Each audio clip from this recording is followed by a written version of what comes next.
I was born in the city of Borisov in a large family. Our parents had 8 children, 4 brothers and 4 sisters. 8 children. All the brothers were older. Well, we lived amicably, the brothers. The older ones looked after us, guessed, helped us, younger ones. And in 1937, during the Yezhovshchina, my father was arrested and executed in Karapati.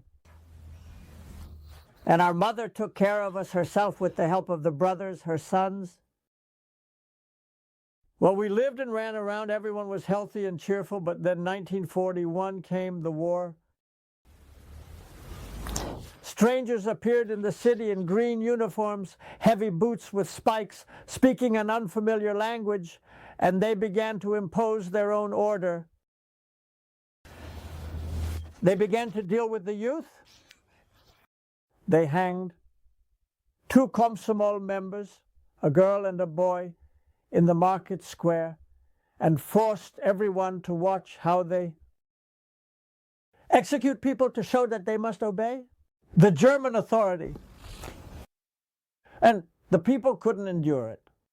The youth couldn't withstand this German pressure, this mockery, and they began to organize partisan detachments, messengers, and my brothers all established contact with the partisan.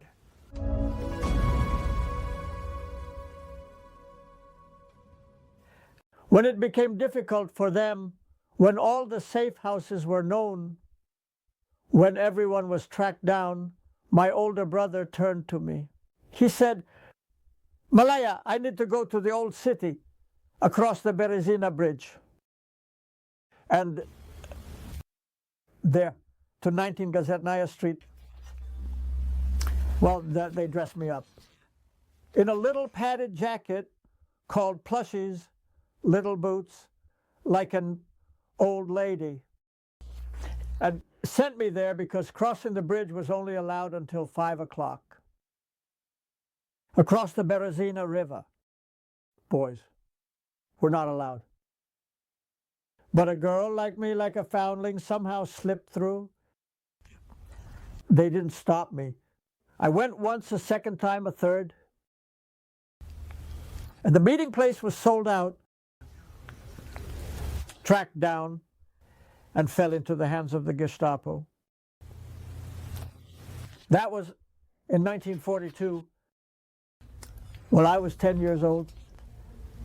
Maybe not even 10 yet. 10 years old. And they took me to the gendarmerie. The gendarmes were German. They interrogated me there. There was an interrogation.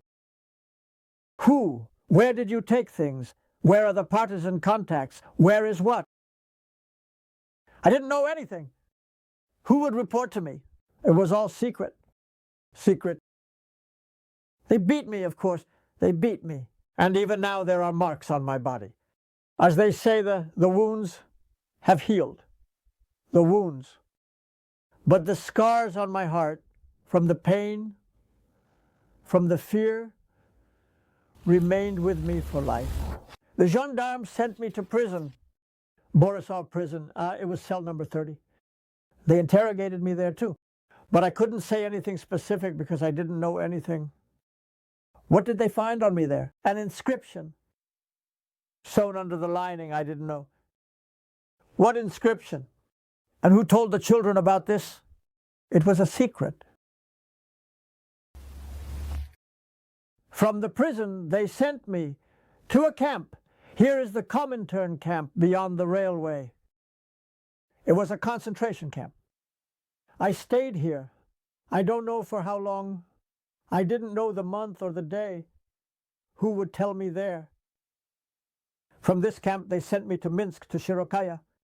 It was a vast camp, a concentration camp. It was a terrifying camp too.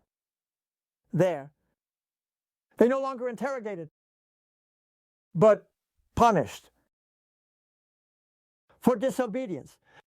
Both women and men were punished there. The barrack was long, very long.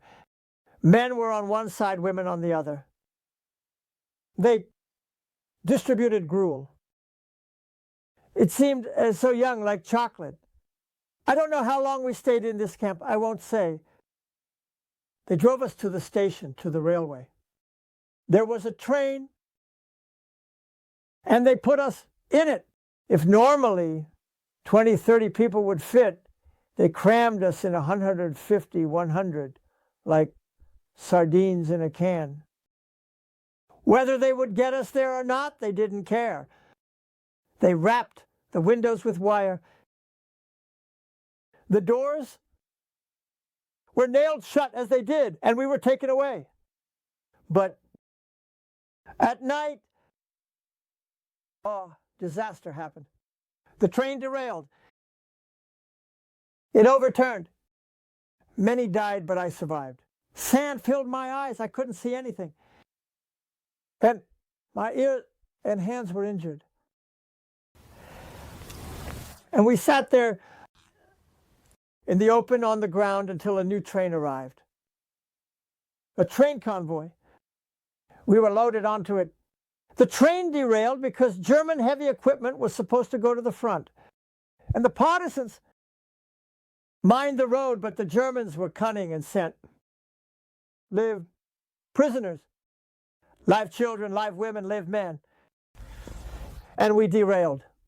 And when we were brought in another train to the camp, we didn't know which camp when they started unloading us from the wagons. What did I see? It looked like a small forest. Germans standing, guards and German shepherds, and a fire like a candle, a bonfire. And nearby another train arrived, a train with Jews. These Jews were also being unloaded from the wagons, and the mothers were carrying small children in their arms. They were all so beautiful with curly hair. These children were snatched from their mothers and thrown into the bonfire. The mothers who ran after these children, screaming, were stabbed with bayonets into the bonfire. There was a terrible scream, a terrible howl, a terrible cry, a terrible, what is it called? The barking of dogs. And the bonfire burned like a candle. And if I had been an adult or a mother at that time, it would have been unbearable. But I was a child, and I think this is a terrible fairy tale. It's some kind of tale. I couldn't comprehend that this could happen to people.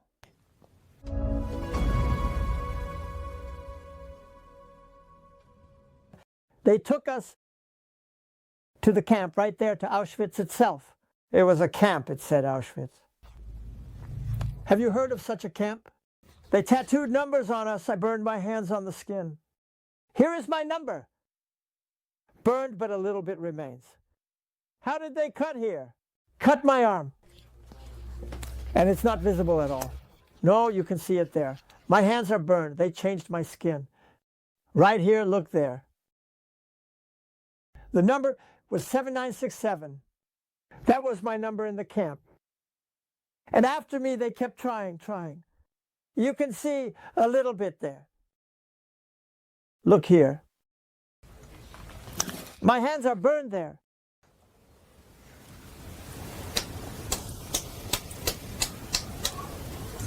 A little poor. And so the camp life began. At 3 o'clock, we were ordered to get up when people around the world are sleeping. Half asleep, hungry, and barefoot, we were lined up for inspection in groups of 5. And during this inspection, we stood there being counted with German shepherds, counting people to ensure no one would hide, because the dog would pounce on you. Then they distributed tea, which was called hunchback tea brewed with birch leaves. We drank tea, and they distributed bread, 100 grams each, mixed with sawdust. Well, it was white, quite beautiful probably, and tasty. For me, it was very tasty. The gruel, boiled there with rutabaga. Peelings of carrots, potatoes, peelings. Well, any kind of peelings from waste. But I ate with appetite. I really wanted to live. I so wanted to live near the fences, but where the camp was surrounded by electrified wire. Grass was growing,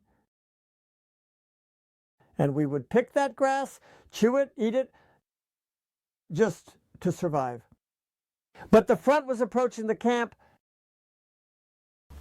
We women, the adults said, "Lie down, children, on the ground. Listen to how the earth trembles." If the earth trembles, it means our tanks are coming. And we would lie down with our ears to the ground, listening, and the earth trembled from the tanks. And there were such words, but there were women there, people of different professions, talented ones, and artists, writers. And they told us these words: soon the Russian tanks will reward us. And planes will roar over the camp, and soldiers in Russian greatcoats will take us children in their arms. The camp, children. And the barrack, the block where we were located, women and the elderly, well, older people were sent beyond the gate. Beyond the gate. The gates were electrified to the fields to work in the factories. But they didn't drive us children beyond the fence, beyond the camp. And then one night a German, an SS officer, came in and shouted, "Aufstehen, aufstehen, get up, get up." He got us up. Everyone was tired, lined us up, and it was night. We marched in formation from the camp. Those who couldn't walk and fell were shot, and we ourselves. This formation, this march was called the Death Road. And they put us in wagons, transported us to the Gross Rosen camp. But we weren't there for long. The camp was overcrowded with many people. We stayed there, I don't know, maybe 2-3 weeks. And from there, they took us away again and transported us to another camp. Ravensbrück. It was purely a women's and children's camp. There were no men there, nothing. And when they led us through those gates, there were 3 of us. I remembered for life how women were pushing carts loaded with the dead bodies of children and women. And the weather was such damp, cold, women barely alive, barefoot, pushing those carts.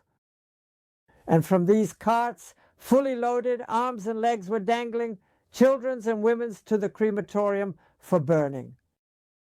And in this camp, there was a place, an execution site, where they shot people. Well, there were different executions, different tortures. It's even frightening to remember. To me, it's like a terrifying tale. Now, I recall it, and it seems like a grinder, like a factory of breaking down washed out people. In this camp, the front was also approaching, and they moved us to Bergen-Belsen. They transported us on open platform. Well, these were small platforms without covered wagons. They took us there. Oh, and what did I see there? Piles of corpses, but with smoke like this, just like the smoke we have here. They didn't live, no people, no living beings, nothing. They couldn't burn the bodies fast enough. And there was hunger cold. Everything was in that camp. And when I woke up at night, I was trembling from the cold. On one side, there was a woman's fur coat. On the other, cold and dead, I would stretch out my legs. I would get into the bunk and go along the bunks looking for warm feet, women's.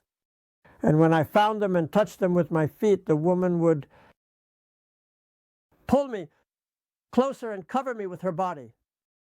One and the other would press me close. I was just a child. And each woman had children. And a woman is a mother. They had compassion, they had care.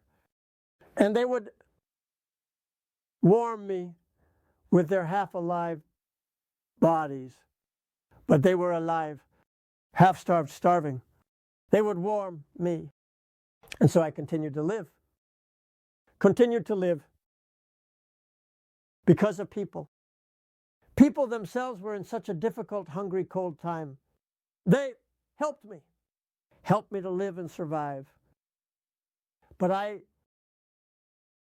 was obedient. I wanted to live, and I obeyed any command.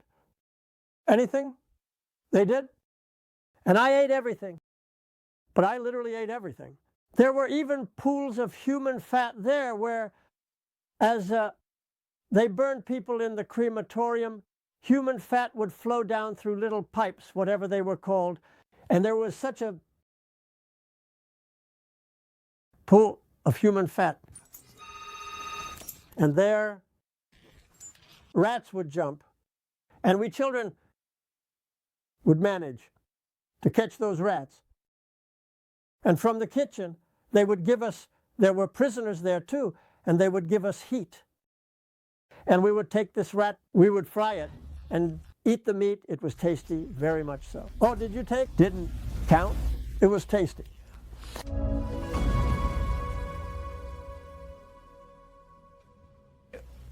We no longer knew, I didn't know what year it was or anything, but at night, tanks burst into the camp. We hear the rumble of tanks and everything, and I was already, well, as they say, I wasn't walking like a normal child, more like half alive, half dead. And I hear people, women shouting, "Hooray! Hooray! Hooray!" So the women, it didn't register with me. And it was the Anglo-American troops who liberated us. And in the morning, as it was, already getting light, it was April 17th. And a black soldier pulled me out from among the dying. And they immediately gave us a teaspoon of water each and a small piece of bread to prevent us from overeating, because for 5 days we hadn't been fed or given anything to drink. The camp was just left like that. And people were under supervision. Well, and then the Russians took us in, because Germany was divided into 4 parts. The French, the Russians, the Americans. And they established a military regime for us. They created an orphanage, dressed us in the same clothes, gave us hats and plastic items, and there was food. The food was regular and very good. Breakfast, lunch, after lunch, before dinner. The food was very good, and everything was provided in the right amount. Everything was given so that we could gain at least a little weight. I didn't have any. I was quite emaciated. And my legs there didn't work, nor did my arms. And they gave us little tricycles, children's ones, so that we could exercise our legs. And I learned to ride on those tricycles. There was nothing like that at home, you know, and I hadn't seen anything like that at home. And we were exercising our legs. That's it. Our arms, and we started walking normally. We were liberated on April 17th and home. I arrived on November 7th, so for half a year, they were bringing us back to life.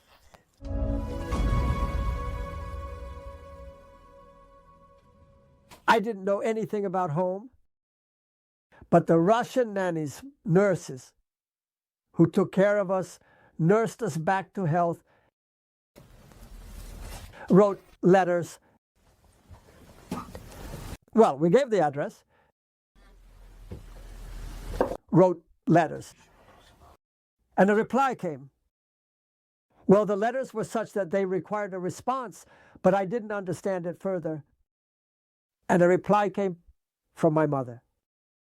Mother writes that we returned home from the partisans. All the sisters survived, but not one brother. 3 brothers and sisters died. Son. And the 4th brother was wounded and sent on a medical plane from the partisans to the city of Sverdlovsk to a hospital. And for us, yes. They gathered us. It was time to send us back to our homeland as we were in Germany. They put us in wagons under the supervision of nurses and people because we were children. And they took us to Brest. In Brest, there was a reorganization. Those who had letters, who received them, whose parents were alive, went home. And those who didn't receive any, the orphans stayed in Dnipropetrovsk in an orphanage. Well, and with a friend to Minsk, we were escorted by a wagon supervisor, and from Minsk to Borisov. We arrived in Borisov at night, got off the wagon, and this friend who was with me, we got off the wagon, and we were met by a railway worker, her brother. He worked on the railway. It was such a meeting. Well, he took us to this smokehouse where they boiled water after the war. There was boiling water at every station so that hungry people could at least drink some hot water. And in the morning, we walked with my friend. It was November 7th. We left the station, a big sleet. Flags and banners were flying. The city was swept clean, but it smelled of war. Houses were destroyed. There were ruins standing like that. It smelled as if shells were bursting right away. And we turned around the corner here, like going home to us. Oh, I'm standing, walking our little house. Alive for a month, now my heart cries. Smoke is coming out of the chimney. I think Mom is home. We go in, open the door, and Mom is baking pancakes in the stove. And I with my friend, Mom, she rushed at us. And to me, the llamas were the same height, the same clothes like in the orphanage. And she lost consciousness. She already knew that I was alive. But when they returned to the partisans, brothers died, sons. And she was told when she returned that I was in prison. During the interrogation, she couldn't withstand the torture, died, and was buried in the prison yard in a children's mass grave. And they gathered, mothers, parents, at the city council to conduct excavations, to take each of their children to bury them properly. And I sent a letter and returned home, alive. Returned, there was such a meeting, friends ran over. And until tomorrow and the day after tomorrow, I was so happy. There was no one happier than me in the world.